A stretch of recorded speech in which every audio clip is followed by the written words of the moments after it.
Hey guys, welcome back to Vikram tutorial. आप देख रहे हैं आपका चहेता चैनल विक्रम ट्यूटोरियल। आज हम लोग लेके आए हैं रीजनिंग का भी नेक्स्ट पार्ट एनालॉजी। और एनालॉजी में इसका हिंदी जो होता है सादृश्यता, यानी एक का रिलेशन हम दूसरे के साथ कैसे बता सकते हैं, हम लोग वो सादृश्यता के टर्म में हम लोग लेंगे। जैसे कि सादृश्यता के अंदर में हम लोग एनालॉजी के अंदर में हम लोग इतने इतने पार्ट को पढ़ेंगे। उपकरण पर आधारित, सबसे पहले एनालॉजी क्या क्या बन सकता वो आप लोगों को जानना होगा।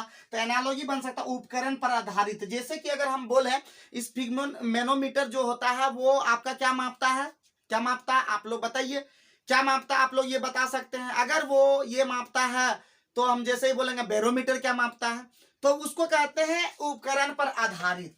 उसका होता है पर्यायवाची शब्द। तो पर्यायवाची शब्द कभी दे दिया, जैसे सूर्य का दे दिया दिवाकर, तो उसी तरह चंद्रमा का भी आपका दे देगा और आपका ऑप्शन 4 रहेगा। इसको कहते हैं पर्यायवाची शब्द। बीमारी और कारक रहेगा, जैसे कि हैजा दिया रहेगा जीवाणु से, तो आपका मलेरिया किससे होता है वो आपका दिया रहेगा।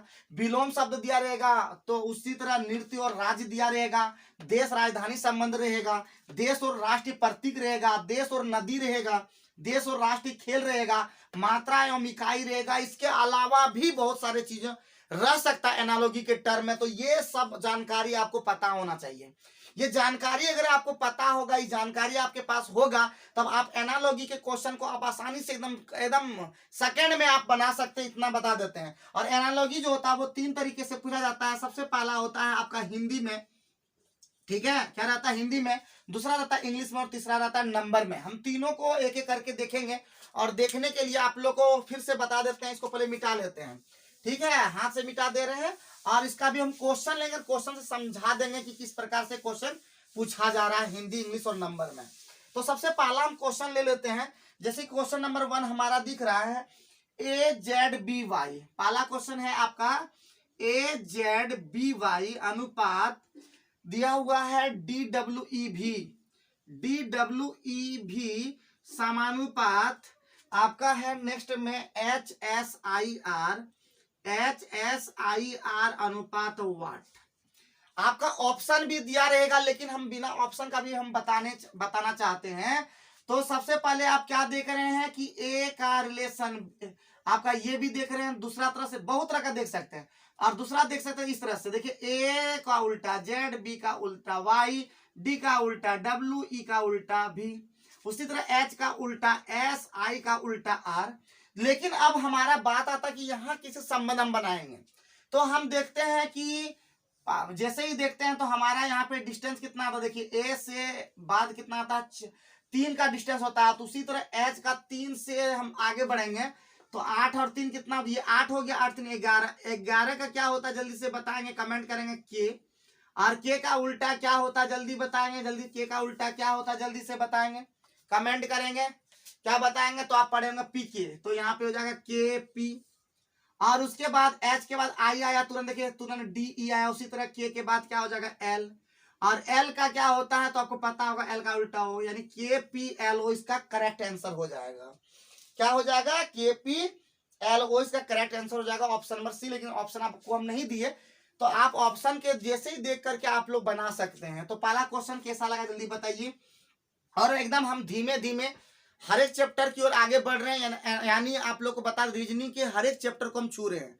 और सबसे पहले पार्ट 1 ला रहे हैं, और अगर जरूरत महसूस होता है और लगता है कि और भी पार्ट लाना चाहिए तो आप कमेंट बॉक्स में डालिए, हम उसका और भी पार्ट लाएंगे और हर एक चीज को क्लियर कर देंगे। आपको किसी और चैनल को, किसी चैनल में झांकने की कोई आवश्यकता नहीं होगा। हर चीजें, हर कंटेंट हमारे चैनल में रहेगा। तो हमारे चैनल में जुड़ जाए, और जुड़े नहीं है उन सारे दोस्तों को भी ये बताएं। आप सेल्फिश ना बने, उन दोस्तों तक जरूर बताएं कि हमारे चैनल में हर दिन वीडियो आ रहा है। रीजनिंग, मैथ, इंग्लिश भी बहुत ही जल्दी आने वाला है, तो आप इंग्लिश का भी वीडियो देख सकते हैं हमारे चैनल में। और बेहतरीन तरीके से हर एक चीज, वही क्वेश्चन आपको बताएंगे जो एग्जाम में आपका आ सकता है। तो ये पहला क्वेश्चन होगा। उसी तरह हम देखते हैं शेर मांद। शेर क्या होता है, मांद के साथ रिलेशन है। तो उसी प्रकार खरगोश का रिलेशन किसके साथ होगा, खरगोश का रिलेशन किसके साथ होगा, तो ये दिया हुआ वाट।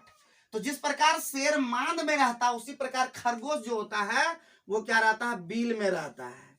तो क्या हो जाएगा, इसका आंसर क्या हो जाएगा, बिल। तो इसका जिस प्रकार इसका संबंध इसके साथ है, उसी प्रकार खरगोश का संबंध किसके साथ होगा, इस प्रकार के रिलेशन को ही हम कहते हैं एनालॉगी, मतलब सादृश्यता। जो इस संबंध इसका है वही संबंध उसका भी होना चाहिए, तभी आप एनालॉगी के क्वेश्चन को सॉल्व कर सकते हैं। आइए हम क्वेश्चन नंबर 3 की ओर फोकस करते हैं।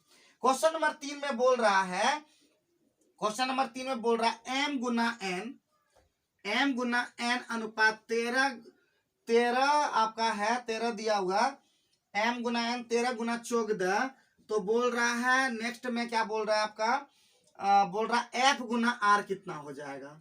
तो f गुना r वाट हो जाएगा। तो यहाँ पे देख पा रहे हैं m का वैल्यू कितना होता है 13 और n का वैल्यू होता है 14। उसी प्रकार f का जानते हैं, f का होता है 6 और r का होता है 18। तो 6 गुना 18 इसका करेक्ट आंसर हो जाएगा। नेक्स्ट और भी क्वेश्चन लेते हैं ताकि और भी क्लियर हो सके। आरसेट अनुपात हो जाएगा 130। तो समानुपात आपका दिया हुआ है वाट अनुपात 360, यही आपका सॉरी 350। तो यही आपका दिया हुआ है। तो यहाँ पे देख पा रहे हैं ये है आपका 4 का क्यूब प्लस 4 और यहाँ पे दिया हुआ 5 क्यूब प्लस 5। तो यहाँ पे दिया हुआ 7 क्यूब प्लस 7। तो ऑटोमेटिक है कि यहाँ पे रिलेशन आएगा 6 क्यूब और प्लस 6। तो 6 का क्यूब होता है 216 और 6 कितना होता है 222 और 222 इसका करेक्ट आंसर हो जाएगा।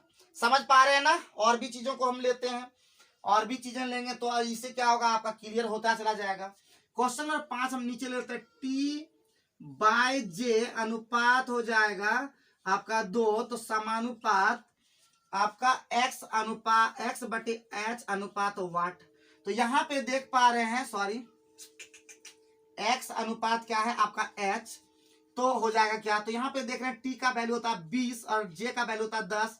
20 बटे 10 का मतलब 2। उसी प्रकार यहाँ 24 बटे 8 का वैल्यू इसका मतलब कितना हो जाएगा आपका 3। इसका करेक्ट आंसर हो जाएगा।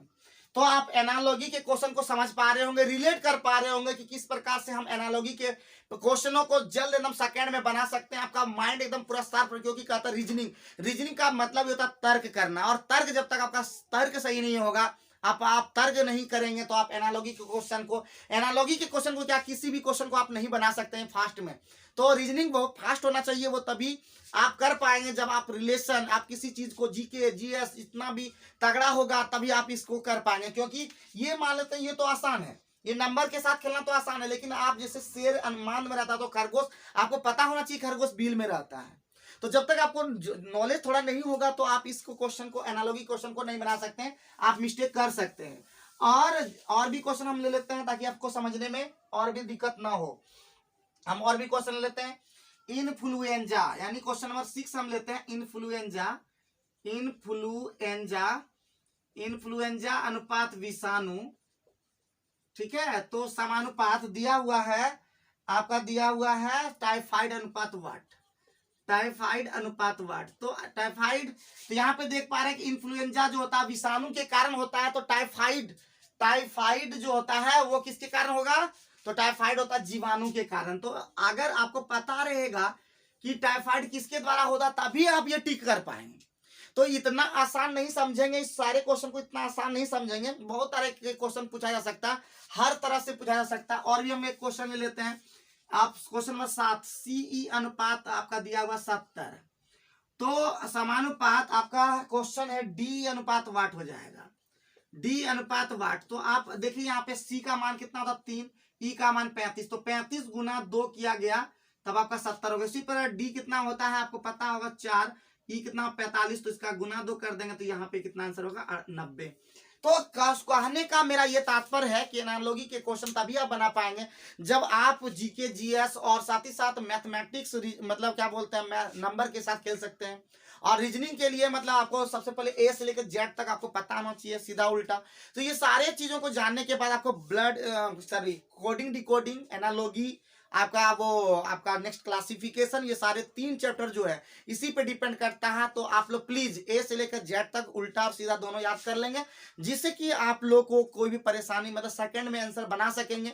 ये मैं दावा के साथ बोलता हूं। तो उम्मीद करता हूं ये वीडियो आप लोग पसंद कर रहे होंगे और उम्मीद है कि हर वीडियो में जो बना रहा हूं आप लोग के लिए जरूर पसंद करते होंगे, आप अच्छे से समझ पाते होंगे। अगर समझने में किसी प्रकार का दिक्कत होता है तो कमेंट बॉक्स में छोड़ सकते हैं, मैं आप लोग के लिए उनको और भी बेहतर तरीके से मैं बना के लाऊंगा और लगातार मैं वीडियो आप लोग को प्रोवाइड कर रहा हूं। तो आप लोग इस चैनल से जुड़ जाएं और सभी दोस्तों तक जरूर इस वीडियो को फैला दें। और इस वीडियो के अलावा आप लोग जरूर उनको बताएं कि हमारे चैनल में आप लोग को कहीं कहीं किसी प्रकार का दिक्कत नहीं होने देंगे। तो वीडियो देखने के लिए आप सभी को तहे दिल से धन्यवाद। और संडे को मेरा मोटिवेशन सारी बिल्कुल ना देखने भूलें, क्योंकि मैं आप लोग के लिए सिर्फ मोटिवेट करने के लिए वीडियो बनाता हूं। Thank you very much.